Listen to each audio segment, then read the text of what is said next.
Si Kanmas narong buntaga sa Misa di Gallo. Ang uban kinahanglan ginila nga makompleto nila ang Misa di Gallo. Simbang gabi. Simbang gabi o niya kadlawon. Napoy uban magsige no panimba. Kompleto kada adlaw tambong Misa di Gallo. Inigabot to simbahan, magsige ginisgutay ang silingan. Sige panglipak. Samot nagmag-abot sila dito puro marites. Kulem looy. Kana yung pagpanimba bitaw no.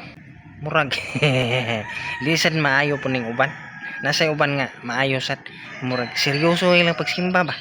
Pero kana pong uban ngadto lang sila to simbahan para lang marites. Mag-abot sila dito marites to pikas marites pod. Awa na. Magsinulsulay. Magsiging dinautay. Uy, ay na lang magpanimba dugang-dugang siyang sungay kaya yung sungay imbis makuhaan naman na magsimbahan musamot no nagtaas. Ay magpagpakaulaw kaulaw mo sa Ginoo na inyong lakin nyo. Sa una nga wala pa ko'y trabaho wala sad ko'y natigo. Ataw pa tataw. Pero karon nga aduna na ko'y trabaho gikaluyan sa Ginoo pa gihapon ko'y natigo.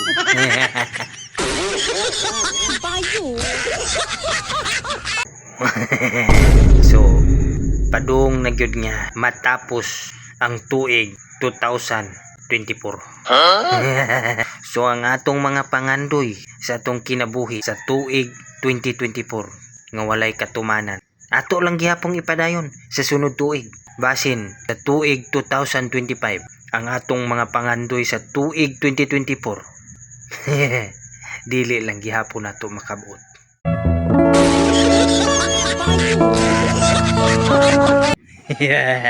Sunod magbuot pag mo sa kong video. I-display ko gina sa merkado na inyong naong. Ako nang ibaligyan inyong naong sa merkado. Basta magbuot mo sa kong video. Og dili mamtanaw. Inyo di iana diyo. Iana ninyo ba? Iana. Di mo mamtanaw. Di man ibutan idol. Hataw mga part. Hapit na sa Pasko. Naana siya magparapolan ni kalendaryo. Kalendaryo nga hinatag sa client iparapol. Nagpakaulaw na naman yung tao mo. Puspos na niya yung ulo. Hataw kung gikapoy ka kay na kay utang ayog pangutang kung gikapoy ka pag binayad sa imong utang ayog bayari.